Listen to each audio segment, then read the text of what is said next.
Someone once said,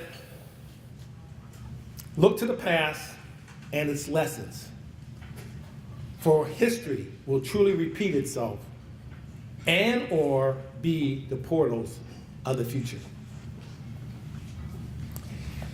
Even though we are gathered here today as part of African American history, history is history for all Americans, and its tenets and teachings has something for all races, religions, and lifestyles. However, we must be on guard to not let history first repeat itself, as in the case of the 369th Infantry Regiment, also known as the Harlem Hellfighters, who were not allowed to march in New York with the 42nd Division, the Rainbow Division, because the commanding general declared that black is not part of the rainbow.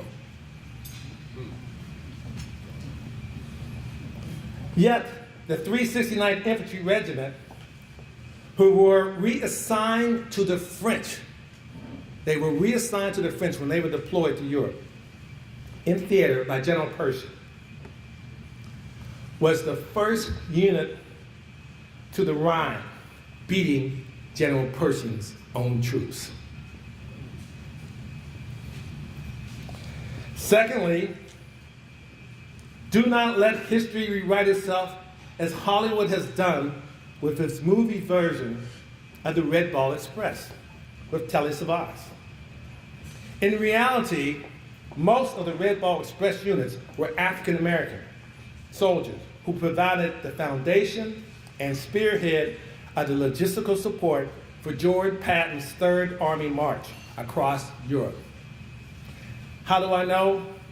My father was in that unit and spent 4 years over there. Now, pure history and lineage of the Buffalo Soldiers, the Montfort Point Marines, the Tuskegee Airmen, and the P. Allen Coast Guard Station. See, I didn't forget about you. Now, how many of you all have heard about the P. Allen Coast Guard Station? That's Coast Guard. I'll tell you a little bit about it when we get through. All proved to open the aperture of a closed mind and eyes blinded by prejudice of the value and valor of African American service personnel to the American war efforts for centuries to come. Those groups. All of the aforementioned groups, from the land, Buffalo Soldiers, Montfort Marines, air, Tuskegee Airmen, and the sea, P. Allen Coast Guard Station, charted new paths in uncharted waters of civil rights on the populated lands, open seas, endless atmosphere of clouds, and darkened American consciousness of that day. Each of these groups broke through chains and shackles of centuries of perpetuated myths about lack of intelligence, lack of endurance, lack of ineptability, and lack of patriotism. From their ranks, formations, courage to walk blindfolded the planks of injustice, sail or serve under the captain bigots, and or endure degrading reprimands from lashings of whips to tongues, have come numerous Medal of Honor winners. Sergeant Rodney M. Davis, United States Marine Corps. Vietnam, and a Navy frigate is named in his honor. Robert Augustus Sweeney, African American. 2 Medal of Honors. 2 Medal of Honors. In peacetime, in the 1800s, for extraordinary accident of valor. 1 from the USS Kearsarge in 1881, and the USS Jamestown in 1833. 2. Presidential unit citations, such as the 761st Tank Battalion of World War II. The Congressional Gold Medal, the Mumford Point Marines, which we just probably saw the ceremony in the last year at the White House. The most senior officers and enlisted of various armed services, such as General Colin Powell, who was the chairman of the Joint Chiefs of Staff, which is the highest military office other than the Commander-in-Chief. And you have pictured back there General William Kip Ward, who I am bringing here on May 30th to speak at my state convention, which I moved here to Muskegon this spring. I had the whole state coming here.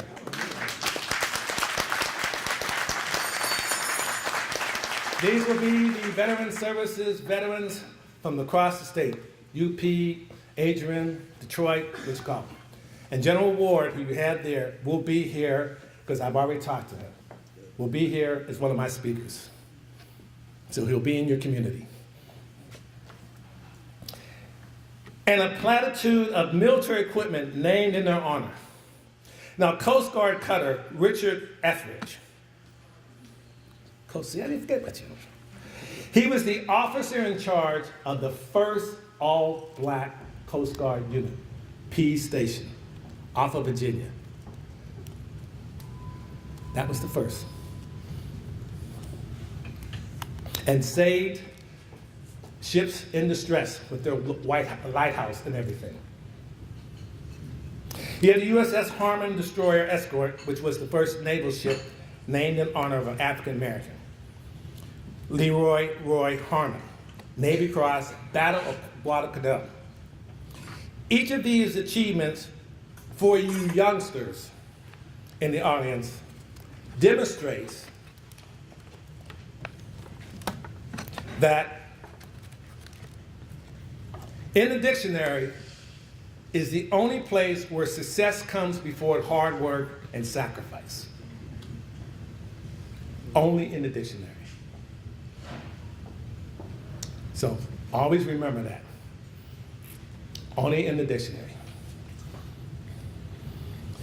Tonight, we honor an individual that took their military training and reached their objective on the land, split the choppy seas, and rose above the storm clouds to study their life and course headed to provide service through the Lord to humanity and their community in the spirit of Dr. Robert Garrison, a former Tuskegee Airman and beloved member of this community for the greatest generation, as some of them have called. Now, as an amalgamated legacy of our African American forefathers, I am humbled to be here and have had the opportunity to be on this program. I leave you with these two final quotations as we all here keep an open mind and parachute through life and land with a greater appreciation of the meaning of February as Black History Month. The first is by Mother Teresa. Life is an opportunity. Benefit from it. Life is beauty. Admire it. Life is a dream. Realize it. Life is a challenge. Meet it. Life is duty. Complete it. Life is a game. Play it. Life is a promise. Fulfill it. Life is sorrow. Overcome it. Life is a song. Sing it. Life is struggle. Accept it. Life is a tragedy. Comfort it. Life is an adventure. Dare it. Life is luck. Make it. Life is too precious. Do not destroy it. Life is life. Fight for it. This museum is full of people who have fought for all those lives I just took you through. And your remembrance as a community here is a testimony that you want life to continue. And we will continue as Muskegon continues. The second is the world needs more men and women who do not have a price at which they can be bought, who do not borrow from integrity to pay for expediency, whose handshake is an ironclad contract, who are not afraid of risk, who are honest in small matters as they are in large ones, whose ambitions are big enough to include others, who know how to win with grace and lose with dignity, who do not believe that shrewdness and cunning and ruthlessness are the three keys to success, who still have friends they made 20 years ago, who are not afraid to go against the grain of popular opinion, and do not believe in consensus, who are occasionally wrong and always willing to admit it. In short, the world needs leaders. You as a community, you can be leaders. My cadets over there, our future leaders, our young people in the audience, our future leaders. Our leaders that were here before us, and I believe our oldest veteran here is Mr. Flake. I think he's United States Marine Corps, is our oldest veteran here. Okay. Well, something that we do, because you probably didn't see too many of these, I'm giving you a 2-star flag coin from a general.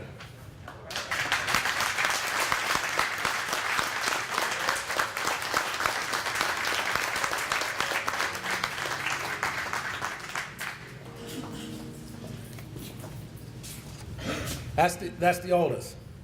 Cadet Battalion Commander, come on up here, because you're the future. And leadership has its privileges. So you will have your first general officer's coin with 2 stars.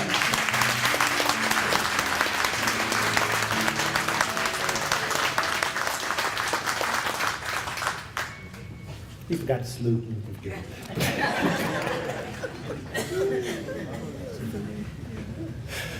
Hi. Community of Muskegon, Michigan, permission to leave the ship. Mission granted. Thank you.